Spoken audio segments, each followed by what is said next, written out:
Do deputado Coronel Meira, de dar voz a todas essas pessoas que têm sido marginalizadas nessa ditadura que a gente vive hoje. Parabéns pela iniciativa, obrigado pelo convite, Coronel. É um prazer, é uma honra participar desse evento, dessa audiência pública. E eu tenho certeza que o que foi falado, o que foi preferido aqui hoje, vai reverberar bastante na nossa nação, não só hoje, mas nos dias e no futuro que está a vir por aí. Eu gostaria de também, na segunda parte, fazer uma pergunta aqui. Das pessoas que estão presentes aqui hoje, levante a mão, por favor, quem tem algum familiar que está preso. Vocês poderiam se levantar, por gentileza? Se levante, por gentileza. Eu gostaria de ver o rosto de todos vocês. Dos exilados. Tem alguém aqui que tem algum familiar exilado? Eu, como representante eleito, me sinto na obrigação de prestar contas a vocês. Não há um dia da minha vida, do meu mandato, que vocês não estão na minha mente. Não há um dia que não fazemos alguma coisa para tentar reverter esse processo e devolver à sua casa, aos seus braços, os seus familiares que estão presos. Essa é uma missão de vida, essa não é apenas uma pauta pela que a gente luta. E nós não vamos desistir até conseguir. Obrigado.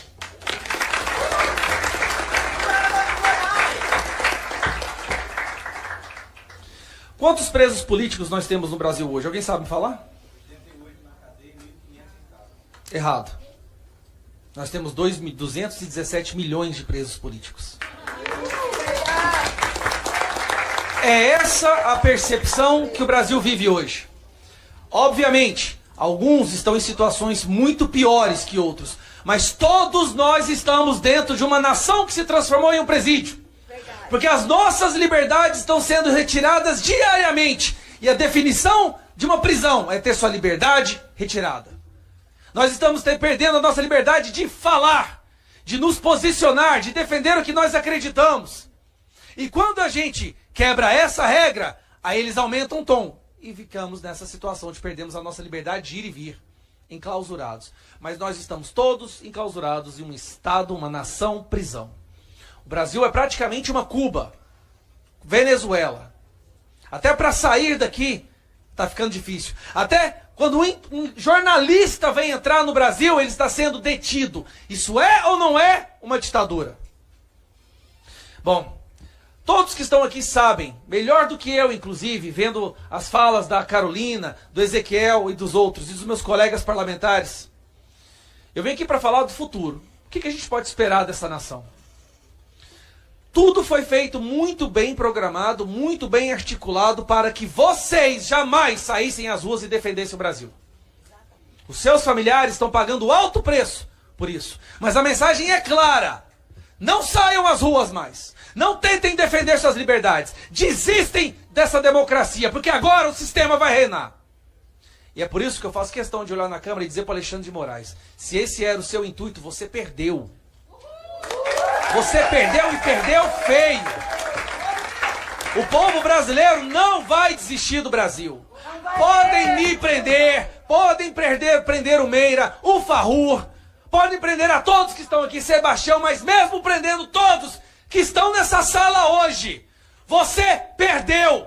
Porque a mente e o coração do povo brasileiro jamais vai se render a essa ditadura. Jamais vamos nos render e entregar para os próximos, para os nossos filhos, um país sem liberdade, um país onde as pessoas são presas sem direito de defesa, um país onde uma pessoa é presa por ter um nome igual a um outro criminoso, um país onde uma pessoa é presa por dar um discurso que é contra o que vocês acreditam, onde parlamentares são presos por palavras. Isso não vai durar. E a prova disso é a mobilização que nós estamos vendo nas ruas. No dia 25 de fevereiro, quando 1 milhão de pessoas ocuparam a Avenida Paulista, o senhor vai prender 1 milhão de pessoas? Porque em breve serão 2, 3, 4, 20, 100 milhões de pessoas nas ruas. Esta é a nossa meta. E nós não vamos... O mundo já sabe o que virou o Brasil. O mundo sabe que o Brasil é uma ditadura. Então, para aquela pessoa que achou que ia ser celebrada como o grande libertador e defensor da democracia, hoje passa vergonha, inclusive teve que cancelar a viagem para os Estados Unidos, passa vergonha de ser visto como um ditador no mundo inteiro. O rei está nu. Para concluir, presidente, um dos problemas do Brasil é que a nossa liberdade, a nossa independência foi dada de bandeja. E tudo que é dado não é valorizado. Todo mundo que é pai e mãe sabe disso. A gente valoriza o que a gente conquista com o nosso suor, com o nosso esforço, com as nossas lágrimas. Então nós temos um privilégio.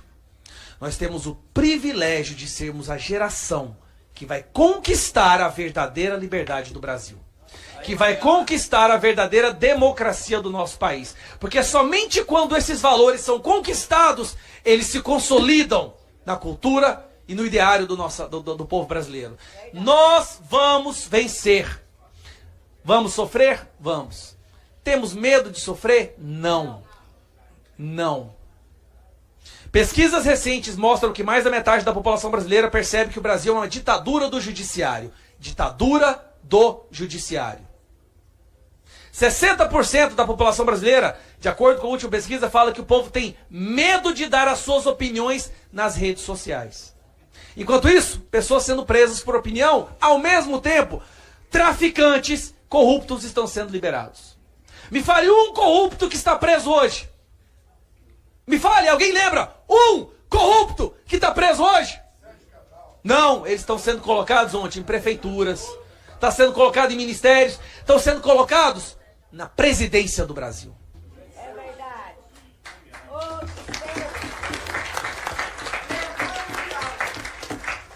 Confie em mim. Passaremos por um momento sombrio, passaremos por uma tempestade, mas são nas tempestades que a gente reconhece as árvores que realmente são fortes. E aqui eu vejo árvores com raízes profundas e troncos fortes. Por estarem aqui hoje, o simples fato de estarem aqui hoje já colocam cada um de nós em risco, mas mesmo assim nós viemos. É por isso que eu tenho esperança. E para terminar, o Brasil será um farol de esperança para o mundo. Confie em nós. Obrigado, pessoal.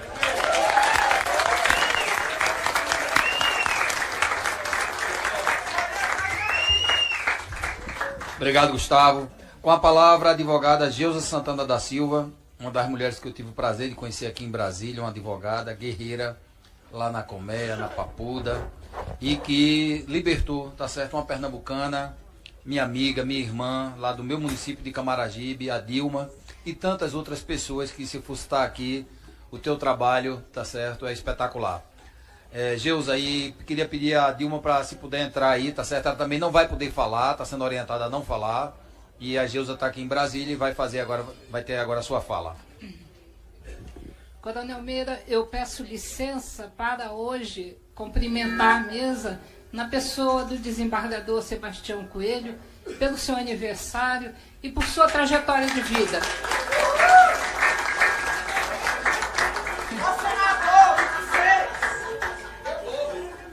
Pra quem não sabe, quando terminar tem um bolo, viu? Tem um bolo, tem salgadinho. Vai ter parabéns. Carol, tá com você, Carol. Resolva. Trajetória essa que nos inspira e nos faz advogados do bem, da direita, daqueles que realmente lutam por justiça todos os dias mais fortes. Eu quero cumprimentar os advogados presentes, os servidores desta casa que permitem que essa Assembleia aconteça com tanto brilhantismo e também, e especialmente, os familiares dos nossos injustiçados, é assim que eu vou chamá-los, porque é assim que eu os vejo. Eu cheguei na Colmeia para dar assistência a uma presa. 2 meses depois eu estava dando assistência humanitária, juntamente com a doutora Tânia Soster, que está aqui do meu lado, a mais de 50 presas, porque todas as vezes que nós íamos lá, outras chegavam e queriam conversar, e pediam ajuda, e pediam notícias dos seus familiares, dos seus animais, e a cena que nós encontramos era uma cena de guerra, era uma tristeza profunda, até o dia que uma presa me pediu: doutora, por gentileza, traga ração de cachorro para mim, porque eu estou tão fraca que eu não consigo levantar. Se a senhora puder, traga soro. Peça, pelo amor de Deus, aos meus familiares que tragam soro para mim. Eu estou morrendo, doutora. Depois desse dia, eu até hoje continuo fazendo esse trabalho. E sem falsa modéstia, posso dizer a vocês que já impedimos pelo menos uns 25 suicídios. O último, há 3 semanas atrás, quando os presos da Papuda, porque tinham maridos e esposas presos, e eu passei aí a pedido das esposas para a Papuda também, e os presos me pediram: doutora, faça uma visita a fulano de tal, não vou citar nomes, porque ele já tentou suicídio e vai tentar de novo. E ele está muito abatido. E eu marquei, juntamente com a doutora Tânia, que é ao meu lado, repito, e nós fizemos um trabalho de psicologia. E qual não foi a nossa surpresa, quando uma semana depois esse homem estava renascido. E eu disse para ela: é um trabalho tão pequeno que a gente faz, e entretanto quantas lágrimas a gente tem secado. E lá, dentro dos presídios, a gente verificou a desumanidade de alguns servidores, naturalmente, que toda regra tem exceção, para com aquelas pessoas, e eles diziam: aqui dentro todos são criminosos. E eu dizia: mas não é verdade. Essas pessoas são pessoas que estão aqui por uma injustiça do sistema, por uma situação que nós advogados, efetivamente, por melhor que seja o advogado, não consegue explicar. Porque, conforme já foi amplamente dito pelos que me antecederam, como é que a gente explica esses processos, esses procedimentos dentro, à luz das normas que nós conhecemos, dos códigos que nós conhecemos? Nós não podemos explicar. A nossa Constituição não explica. E ali nós fizemos um trabalho de formiguinha voluntário, sem cobrar um centavo. Simplesmente porque olhamos nos olhos daqueles presos e vimos dor, vimos medo e vimos o receio de jamais voltar para casa. E não foi à toa que uma me disse: doutora, eu não vou passar o Dia das Mães aqui dentro. E eu fiquei assustada, mas por quê? Alguém sinalizou que vai haver novas solturas? Não, porque o sistema pode prender o meu corpo, mas jamais prenderá a minha alma. Eu nasci livre e meu espírito seguirá livre. E eu não posso, porque não tenho tempo, para dizer a vocês as cenas muitas que eu assisti, da alimentação até o tratamento com os advogados dentro do presídio, como se nós fôssemos...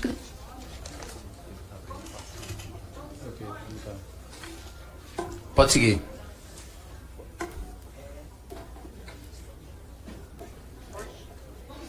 Tá desligado. Não, ele vai ligar ali. Como se nós não estivéssemos ali também trabalhando. Evidentemente que eu vou deixar de comentar situações gravíssimas que aconteceram. Eu só quero pontuar a vocês que os nossos presos políticos estão sendo ainda pisoteados por esse sistema injusto, ingrato e ineficaz.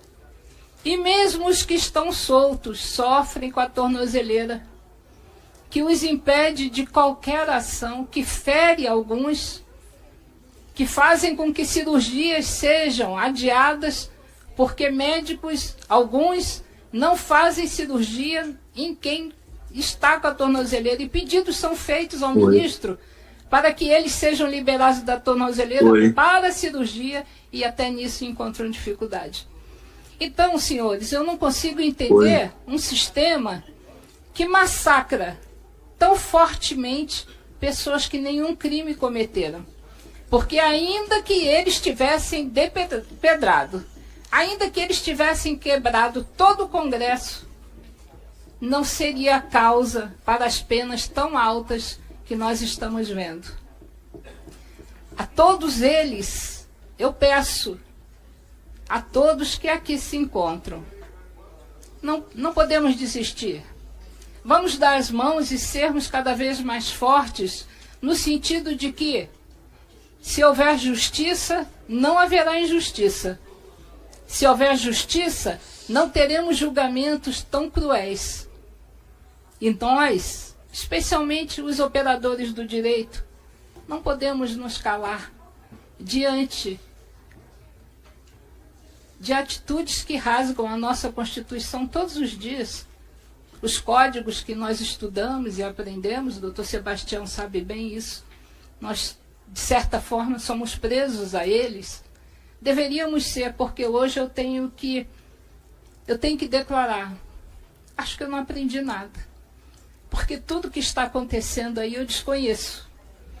E eu não posso, enquanto advogada, aceitar a injustiça, porque foi pela justiça que eu fui para as fileiras do direito. E quando eu recebi a carteira da ordem, eu recebi também uma espada. E para mim, ao final, ela haverá de triunfar.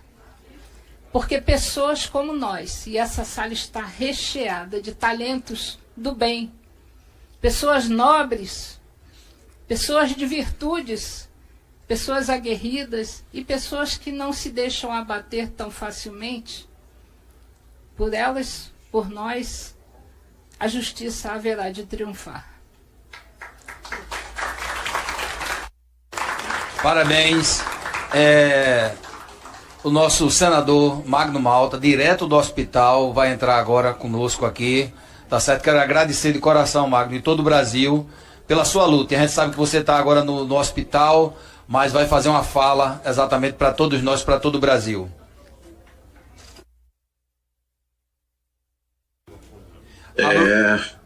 Boa noite a todos. Não sei se estão me ouvindo. Ouvindo bem. Quero cumprimentar a mesa, Almeida. Quero cumprimentar todos que estão aí, deputados, advogados, familiares,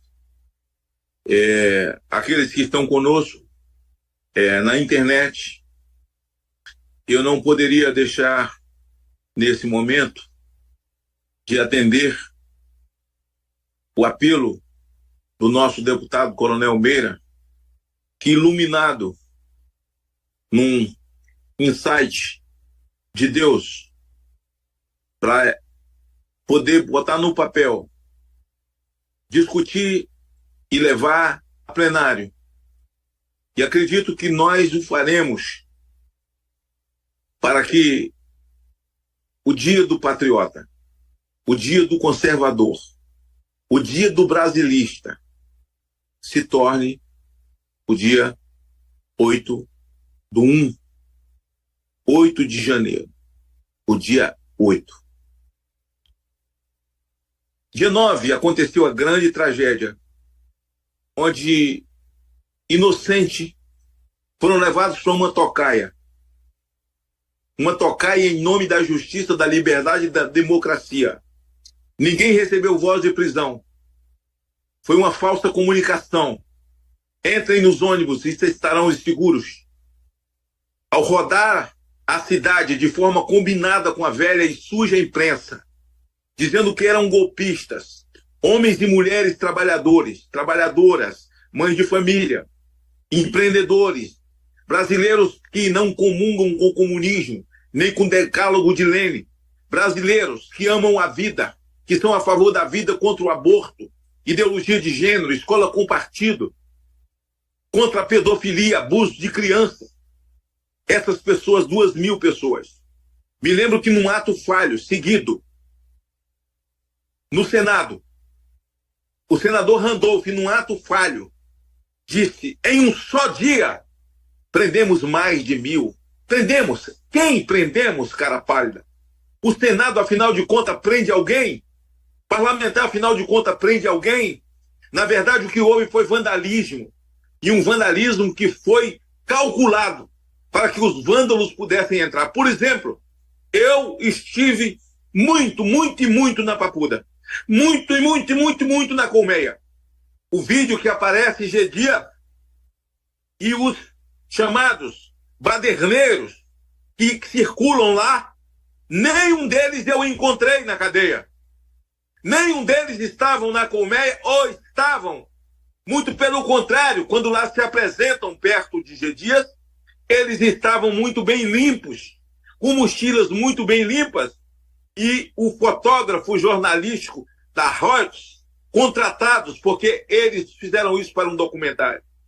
Há uma e é vergonhoso como a Câmara e o Senado, a TV Senado virou um puxadinho de divulgação, difusão dos atos ideológicos e tão somente das imagens que eles querem daqueles dias. Meira, meus parabéns. Conte comigo, os nossos irmãos estão em casa. Eles estão em casa. Eu sou o autor da tornozeleira eletrônica em 2005. Parecia coisa de Deus.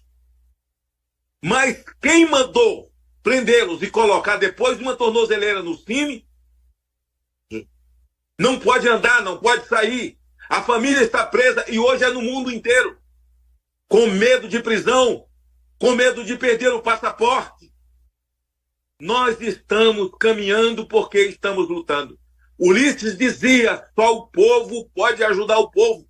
Aliás, eu estou intimado a depor por um vídeo meu em que eu falo homens e mulheres, caminhoneiros, profissionais liberais, professores, empresários, desempregados, religiosos. Vamos salvar o nosso país, porque só o povo pode ajudar o povo. É como no Rio Grande do Sul. É o povo pelo povo. Hoje, eu, há 2 dias atrás, 3 dias, consegui falar com o presidente Pacheco e disse a ele, é hora de você pegar os 81 carros. E eu fiz isso no papel, protocolei. Todo senador tem carro e pode comprar carro e entregar os carros para o Rio Grande do Sul. É hora de você suspender 50% da nossa verba de gabinete do Senado por 6 meses até baixar as águas. Ninguém vai morrer e entregar direto para o Rio Grande do Sul. É hora de calcular as passagens, o valor delas do ano passado, das viagens internacionais, que são caríssimas, com diárias. Calcular e entregar esse montante e suspender por 1 ano as viagens de senadores. É esse o país da balbúrdia, dos milhões gastados por Lula e por Janja, e com a sua milícia digital, que envolve essa empresa que está discricionada, Meira, num projeto de lei. Todos os streams agora serão taxados, menos Globoplay. Perderam a vergonha. E então, esse dia 8 fica marcado para nós.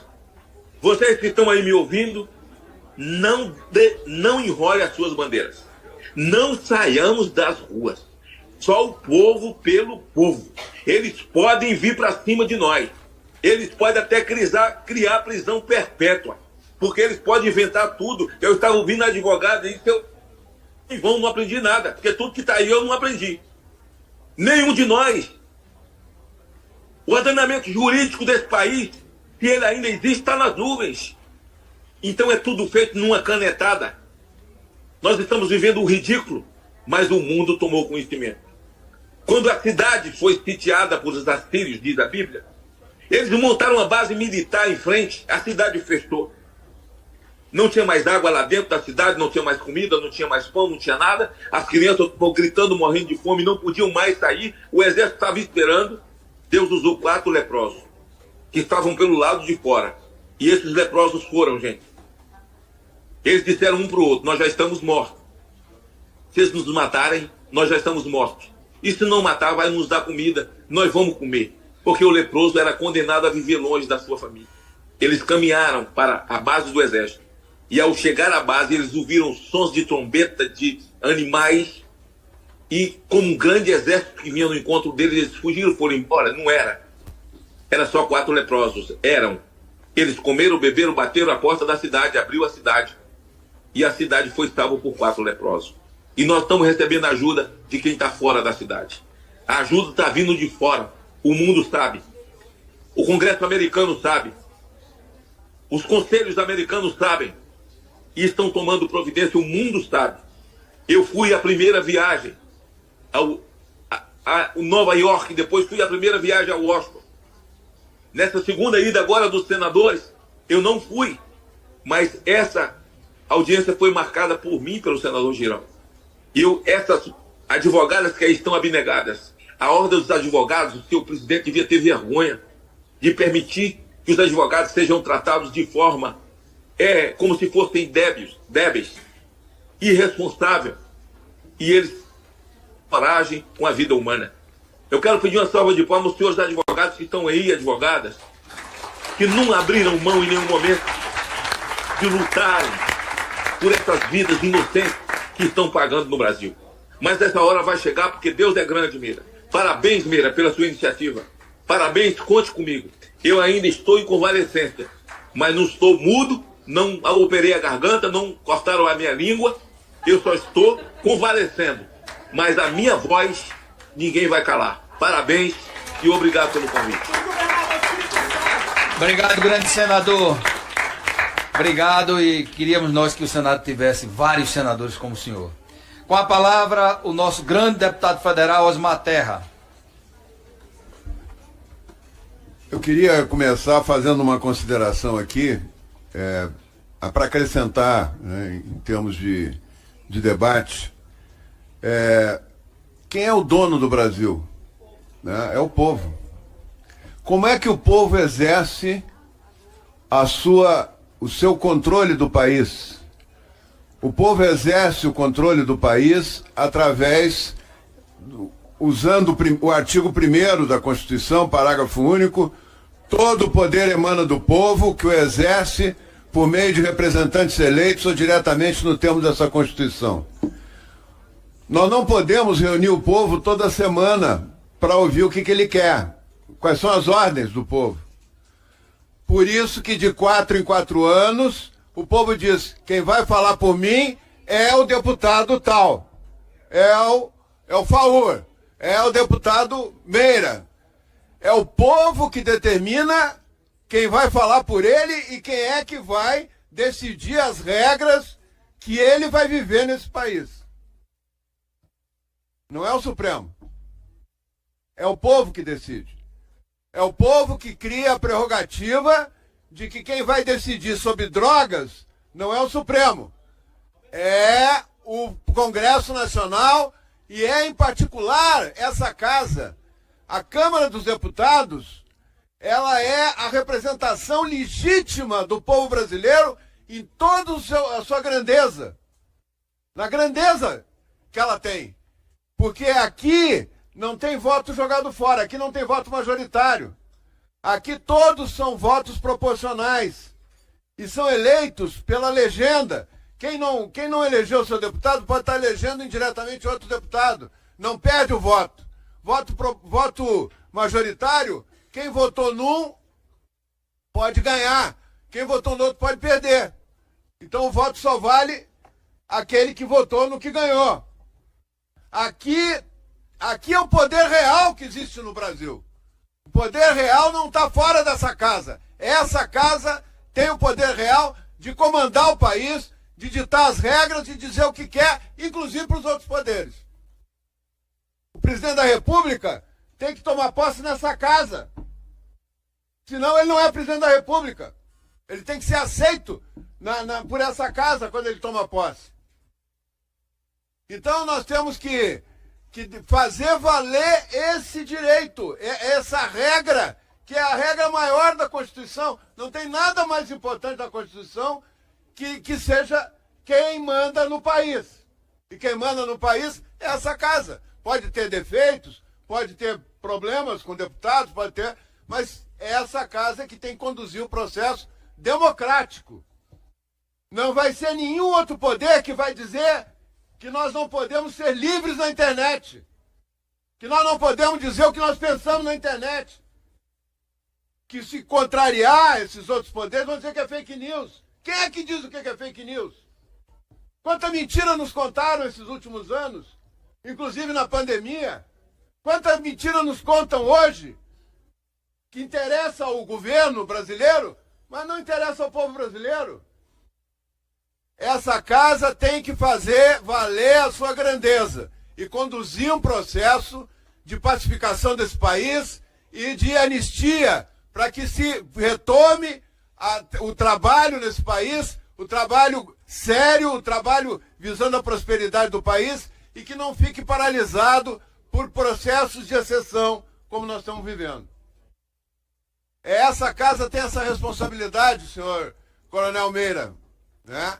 E esse dia está servindo para a gente reforçar essa questão da prerrogativa, e da prerrogativa a favor da liberdade e não da opressão. Essa medida a favor da liberdade de se dizer o que pensa, de se fazer, inclusive, uma manifestação, sem ser caracterizada como golpe. Então eu acho que nós temos que fazer valer isso e trabalhar aqui dentro dessa casa pela questão da anistia política e de fazer valer as regras legais que têm que ser respeitadas nesse país. Era isso que eu queria dizer. Muito obrigado e estamos juntos nessa caminhada. Parabéns. Parabéns, nosso ministro Osmar Terra. Com a palavra, Paulo Faria, advogado do ex-deputado, para mim, deputado Daniel Silveira, tá certo, que foi preso injustamente e preso por essa casa. Boa noite, senhor presidente, deputado Coronel Meira, satisfação, boa noite a todos os demais deputados que em cumprimento aqui, familiares, colegas advogados, parabéns ao Vossa Excelência pelo aniversário. Eu queria dizer que estou aqui, conversei com a doutora Paola, que é a esposa do Daniel, ela ficou extremamente feliz, o Daniel acho que ainda não sabe, porque ela iria hoje para comunicá-lo, e fala em nome dele e também dela e da sua família, ou seja, todos são presos políticos. Daniel Silveira, ele foi... Aliás, eu quero dizer para vocês o seguinte, o dia 8 de janeiro começou a ser engendrado no dia 16 de fevereiro de 2021. Por quê? Nesse dia, 364 parlamentares consolidaram a prisão do deputado federal, então, Daniel Silveira, no voto da, então, relatora deputada Magda Mofato do meu estado, mas que depois ela veio a público para dizer que foi prometido que foi negociado que o Daniel Silveira ia ficar preso só uma semana. É só um susto.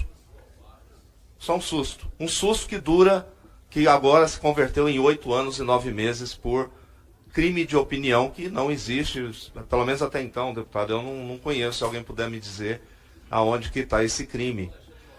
Então, nesse dia, que foi dia 19 de fevereiro, o dia do início desse ato do 8 de janeiro começou a ser perpetrado dia 16 de fevereiro. E no dia 19, os 364 deputados consolidaram a prisão, confirmaram a prisão do deputado federal Daniel Silveira, estuprando o artigo 53 da Constituição, que diz que os deputados e senadores são invioláveis por quaisquer opiniões, votos, palavras.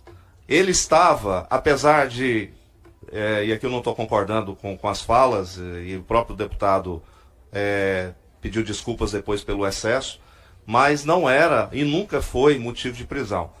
Motivo de prisão, por exemplo, por ele ter imaginado que um ministro da Suprema Corte estaria sendo surrado na rua com um gato morto até que ele miasse. Então, essa foi uma das justificativas da prisão. Que ele utilizou a ironia, a metáfora, e foi preso por isso. Então, o Daniel Silveira é o início dos atos do 8 de janeiro. Foi ali que começou, porque o sistema pensou o seguinte: se eu posso prender um deputado federal que tem imunidade formal e material, que está no artigo 53 da Constituição, eu posso prender qualquer pessoa. Eu posso prender um advogado. Em diversas ocasiões, eu fui ameaçado. pelo ministro nas decisões. Eu fui multado porque supostamente eu abusei do direito de recorrer. Algo que no direito penal, nobre colega Caivano sabe que no direito penal não existe limites. Não existe. Então, isso que aconteceu com o deputado federal Daniel Silveira foi o início dos 8 de janeiro. Então, a tortura, Daniel Silveira está sendo torturado como todos os demais prisioneiros políticos do Estado. Todos estão sofrendo a tortura. Eu não estou dizendo isso, basta ler a Lei 9455 de 97, que está escrito lá o que é tortura. É exatamente isso que está acontecendo com todas essas pessoas. Com o Coronel Naime, com Oswaldo Eustáquio, com Alan dos Santos, com Daniel Silveira, com o padeiro, o pipoqueiro, todos estão sofrendo tortura. E o maior torturador hoje no Brasil chama-se Alexandre de Moraes. Ele não tem limites. Então, presidente, eu queria, com essas palavras, dizer que nós vamos continuar lutando pela liberdade do nosso país. Não vão nos calar. A liberdade é algo que não negociamos. E nós, juntos, povo, que é o povo que faz essa casa, presidente, todo mundo aqui tem que entender, o presidente Arthur Lira tem que entender, não foi como ele fez lá atrás, que ele negociou a prisão do Daniel Silveira com o Alexandre de Moraes. Isso foi denunciado, o próprio deputado Ottoni, em depoimento, sob juramento, afirmou que a casa foi pressionada. Agora a casa tem que ser pressionada para poder votar o PL, para poder conceder anistia a todos os presos políticos. Isso é o mínimo que a casa pode fazer para poder tentar apagar os 364 traidores da pátria que votaram pela prisão do Daniel Silveira. Muito obrigado.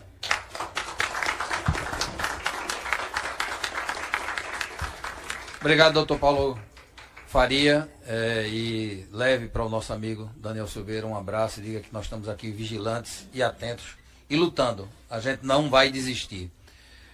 Rapidamente, eu queria passar a palavra para um amigo e irmão de Pernambuco, que veio exatamente para essa audiência, o deputado estadual Abimael Santos. Abimael, com a palavra, ele tem compromisso, vai ter que viajar.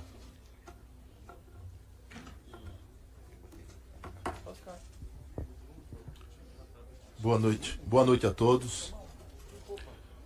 Eu quero cumprimentar aqui o nosso presidente, Coronel Meira, Sebastião Coelho, que acompanho sua luta árdua lá de Pernambuco. Quero ser breve aqui na minha fala, pois estamos dentro, se vocês estão aqui dentro do furacão, a gente em Pernambuco moramos onde o furacão do mal saiu. É em Pernambuco. A princípio, eu peço perdão a todos os brasileiros por nosso Pernambuco ter parido uma aima seca que é o ex-presidiário e hoje presidente. Digo isso em nome dos cidadãos de bem e os que já estão acordados. Porque nós temos pernambucanos ainda dispersos, pernambucanos que ainda não entenderam o mal que o Lula faz ao Brasil. Não só ele, mas como a esquerda. E quero deixar um recado aqui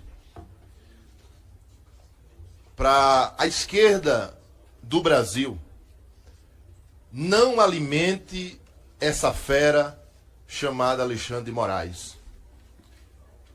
Hoje vocês aplaudem. Lembre-se, essa fera amanhã ou depois se virará contra vocês. Porque é assim que as feras agem. Quando a gente alimenta e fica torcendo porque ele está atingindo o nosso adversário, tirando direitos constitucionais do parlamento. Hoje a esquerda brasileira aplaude. Mas vocês sabem no íntimo da sua alma que daqui uns dias essa fera volta contra você, porque ela fica enraivada e perde o controle. E ela se virará contra vocês. Fizeram uma burrice muito grande. Quando prenderam Daniel Silveira, abriram uma lacuna, um precedente que vocês não sabem onde isso vai parar. E nós que estamos aqui na trincheira, preservando não só a nossa liberdade, não quem pensa igual a gente. Inclusive, estamos torcendo e lutando pela liberdade de vocês que pensam diferente de nós. Que hoje estão aplaudindo a fera. E que Elon Musk disse que a fera tem o Lula na coleira. Lembre-se, essa fera virará-se contra vocês. Está na hora da gente continuar lutando. E quero dizer para vocês que nós estamos onde o furacão nasceu. Essa é a nossa missão em Pernambuco. Acordar os pernambucanos que ainda estão dispersos. Essa é a minha missão em Pernambuco. E sei que a missão de vocês aqui é árdua, tanto quanto a nossa. Mas segura a batuta de cá, que nós vamos segurar a batuta de lá em Pernambuco, e venceremos essa guerra mais cedo ou mais tarde. Está aqui o nosso representante, Coronel Meira, pernambucano da gema, nato. E eu quero parabenizá-lo por ter feito isso. Cabra macho. Desassombrado, como a gente chama lá no interior. Porque quem não entende, lá em Pernambuco, o homem que é desassombrado é conhecido como o homem que nasceu antes do medo. Quando nós nascemos, o medo vem depois. Então a gente tem assombração nenhuma que nos atrapalha. Deus abençoe vocês. Com a palavra, o nosso grande deputado federal, Éder Mauro. E depois vamos ouvir o nosso Sebastião, tá certo? Aniversariante de hoje, vai ter um bolinho. Bom. Sebastião Coelho.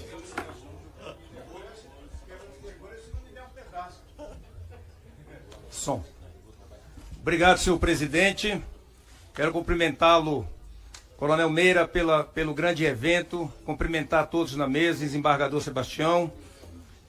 Cumprimentar todos que aqui estão presentes, inclusive aqueles que representam, aqueles que estão ainda presos, aqueles que sofreram no dia 8 de janeiro e dias posteriores, por tudo que todo o Brasil assistiu das mazelas causadas pela ditadura que se implantou nesse país. Nós não temos dúvida, e ouvindo a todos aqui, que o direcionamento é um só. Quando se fala nessa ditadura, em quem comanda esse país, muito claro ficou de que o país hoje é comandado por um sistema. Não existe um presidente descondenado Lula sentado numa cadeira presidencial comandando esse país. Até porque nem como presidente ele consegue ser um gestor. Hoje no país está aí Rio Grande do Sul sofrendo o que está sofrendo, sem que ele tenha a capacidade de socorrer os irmãos do Rio Grande do Sul. Todos nós brasileiros e aqueles patriotas que aqui estão, sabem perfeitamente que lá atrás, quando os homens que fazem parte do sistema podre nesse país viram os seus bolsos ameaçados e as suas liberdades ameaçadas porque roubavam o povo brasileiro, se reuniram e aqui claramente sabemos, grandes lideranças, donos de partidos, donos de empresas de televisões, alguns empresários bandidos e, é claro, instituições que fazem parte de um dos poderes para que tirasse de dentro da cadeia um bandido para colocá-lo na mesa e na cadeira de presidente da República. Isso está claríssimo. Tão claro que a gente vê perfeitamente, e aqui, como eu vi colegas com receio de dizer que não falaria das urnas, vamos falar diferente. Não vamos falar das urnas, vamos falar que o nosso presidente, Jair Bolsonaro, coloca multidões na rua, coloca cara na rua, frequenta shopping, frequenta feira e é respeitado por todos e amado por todos. Cadê os 60 milhões de votos e de eleitores do descondenado? Ninguém vê! E ele não consegue colocar a cara nem na porta da casa dele. E isso é um exemplo resumido do que se está vivendo na ditadura montada por um sistema onde um fantoche que só faz viajar com a mulher, que é a reparadora dele, a tutora dele, para levar para outros países, para cima e para baixo, e agora tentar comover o povo brasileiro botando um cachorro no colo, o povo brasileiro não vai aceitar. Eu estou aqui, senhor desembargador, apenas resumindo a questão de que o sistema é que manda nesse país. Tiraram um bandido da cadeia e colocaram na mesa e na cadeira de presidente e para retirar um homem honesto que freou, que fechou a torneira daqueles que roubavam o país. Agora, falando da questão do 8 de janeiro, dos homens e mulheres que de forma inocente estão pagando ainda na cadeia, de pessoas que morreram na cadeia, eu quero dizer, para cada um de vocês, eu ouvi atentamente a carta da jovem de 16 anos que está aqui. Eu quero dizer, como 2 outros colegas aqui já falaram, Alexandre de Moraes, você perdeu, não foi desde agora não, desde lá de trás. E vou lhe dizer por quê. Eu, delegado Éder Mauro, lá do estado do Pará, eu ando nas feiras, eu vou em cinema, eu vou no shopping, eu vou na igreja, eu ando pela rua, eu ando de short, eu sou livre. Você não coloca a cara na rua. Você está preso como todos eles lá. A sua liberdade acabou. Você não pode ir num shopping, você não pode ir num cinema, você não pode ir em lugar nenhum deste Brasil. E eu vou lhe dizer, Alexandre, a não ser que você mande a Polícia Federal invadir a minha casa, onde lá você vai encontrar, os colegas da Polícia Federal vão encontrar o delegado Éder Mauro, a esposa e um filho de 12 anos.